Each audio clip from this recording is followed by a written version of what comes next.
Hola, ¿qué tal? Mi nombre es José Marín Roig, soy profesor del Departamento de Ingeniería Electrónica del campus de Gandía de la Universidad Politécnica de Valencia.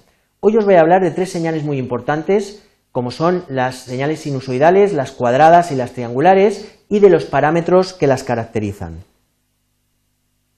Los objetivos de este tema: básicamente aprender el concepto de señal eléctrica y formas de representarlas, aprender a clasificar las señales diferentes según diferentes criterios, conocer las señales destacables, estas que he comentado ya, que son las cuadradas, las triangulares, las sinusoidales, y los parámetros que las caracterizan, y aprender qué es el offset en una señal y qué es el ciclo de trabajo de una señal cuadrada. Bueno, el orden que voy a seguir básicamente es el mismo que con el que he enunciado los objetivos, y bueno, pues vamos en primer lugar a ver lo que son las señales eléctricas. ¿Una señal eléctrica qué es? Pues es una onda cuya magnitud física es una variable de señal, una tensión, una corriente o una potencia eléctrica, ¿de acuerdo? Esto es una señal eléctrica y estos van a ser las señales que con las cuales vamos a trabajar dentro de nuestros circuitos eléctricos. ¿Qué es una onda? Pues es un patrón que se repite, ¿vale? Ejemplos de ondas tenemos muchos, por ejemplo, las ondas sísmicas son ondas mecánicas que se transmiten a través de la corteza terrestre. Las ondas de sonido son también ondas mecánicas, pero estas se transmiten a través del aire. Y bueno, pues las ondas eléctricas son señales, ondas electromagnéticas que se transmiten también pues a través de diferentes entornos. El aire, por ejemplo, es el más clásico, pero pueden ser a través de cables o a través de otros medios de transmisión, ¿vale? ¿Cómo se representan las señales eléctricas? Bueno, pues tenemos dos formas de representar las señales eléctricas: mediante sus expresiones analíticas, ¿de acuerdo?, que son ecuaciones matemáticas que las definen perfectamente, o mediante su expresión gráfica. ¿Ventajas e inconvenientes de cada una? Pues mira, la expresión analítica pues te aporta información cuantitativa y te permite hacer cálculos con ella, ¿vale? Ahora, no siempre se puede obtener, ¿de acuerdo? Hay señales, muchas de ellas que provienen de la naturaleza, que no tienen una expresión analítica cerrada, no podemos escribir una ecuación de ellas, pero sí pueden tener una expresión gráfica. Nosotros podemos visualizar siempre una señal mediante su gráfica, su representación gráfica. ¿Y qué nos permite? Pues mira, nos aporta información cualitativa, es decir, de un plumazo, de una vista, sabemos cómo es esa señal, sabemos pues ciertas características de ellas, a grosso modo las podemos percibir, ¿vale? Y se pueden obtener experimentalmente con el osciloscopio, se pueden medir con el osciloscopio, ¿vale? Y se pueden visualizar mediante el osciloscopio.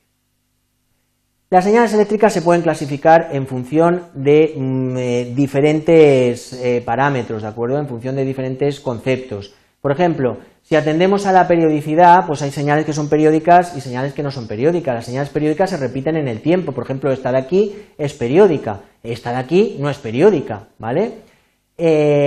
En función de su variación en el tiempo pueden ser continuas, alternas. Hay señales que no varían en el tiempo y hay señales que sí que varían en el tiempo. Por ejemplo, esta señal no varía en el tiempo, siempre vale lo mismo, ¿vale? Si es una tensión de una pila de 5 voltios, siempre vale 5 voltios, ¿vale? Hablando de forma ideal. Sin embargo, hay otras que varían con el tiempo, pues cualquiera de las demás que tenemos aquí, pues varían con el tiempo, ¿vale? La polaridad puede ser unipolares, bipolares. Unipolares toman dos valores, por ejemplo, el 0 y el 1, esta señal toma dos valores, y las bipolares toman tres valores, el 0, el 1 y el -1, esta de aquí, ¿vale? En cuanto a su forma de onda, pues pueden ser senoidales, cuadradas, triangulares, o pueden tener otras formas de onda. Esta es una triangular, esta es una cuadrada, ¿de acuerdo? En cuanto a su naturaleza, pueden ser continuas, analógicas o discretas, ¿vale? Las continuas toman entre dos puntos infinitos valores, las discretas toman valores finitos. Por ejemplo, estas dos señales son discretas, esta también de aquí es discreta, solo toman dos valores, unos valores muy determinados, ¿de acuerdo? ¿Vale? Y luego, respecto a su ámbito, pueden provenir de diferentes ámbitos de la naturaleza, ¿vale? Y luego también las podemos clasificar en función de criterios de frecuencia. Pueden ser señales de muy baja frecuencia que oscilan muy despacio, o señales que oscilan muy rápido y que sean de muy alta frecuencia. Por ejemplo, las señales de microondas, las señales de las redes Wi-Fi a 2,4 GHz, pues son señales de muy alta frecuencia, ¿vale? Bien, básicamente, vamos a ver, hay tres señales que son muy importantes, ¿de acuerdo?, que son las señales senoidales, triangulares y cuadradas. Son importantes porque son muy utilizadas en la práctica. En los laboratorios de electrónica, nuestros generadores de señal las generan fácilmente y nos sirven pues para poder evaluar nuestros circuitos, ¿vale? Si os fijáis en este generador, aquí en la parte de abajo, pues tiene diferentes botones donde podemos seleccionar cada una de estas señales, ¿vale? Bien, vamos a verlas con más detalle, vamos a ver cuáles son los parámetros que definen estas señales.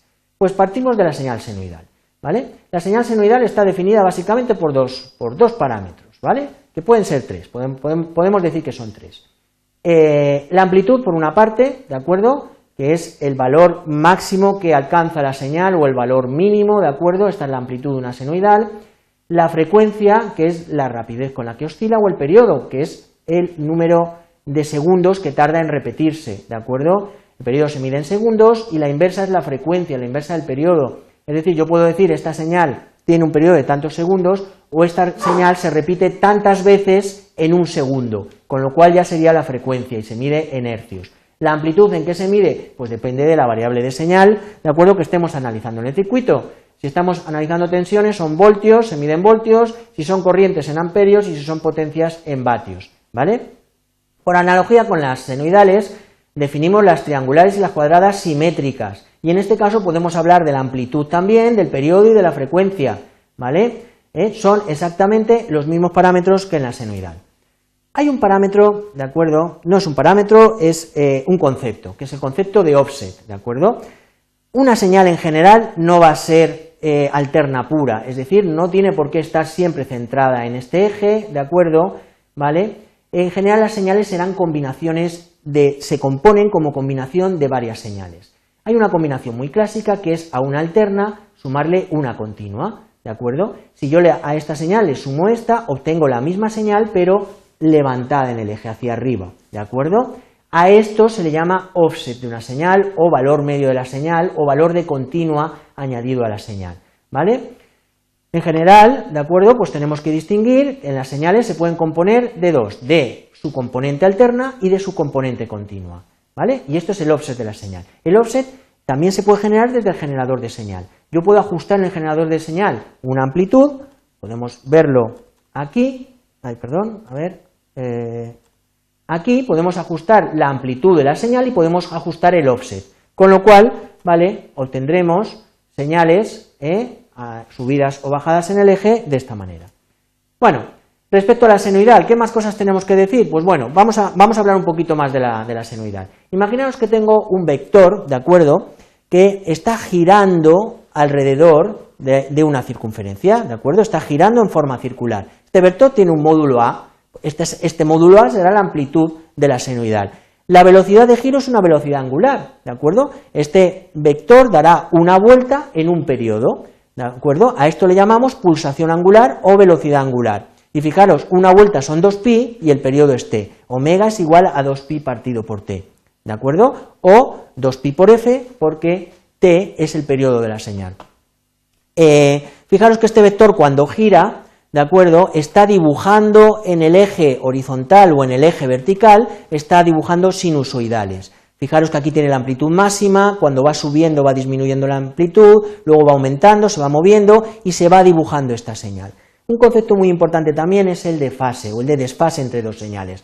Fijaros si estos dos vectores giran, están girando a la misma velocidad, si yo hago una foto se quedan parados, se quedan fijos, pues la distancia, la separación angular que hay entre los dos es la fase.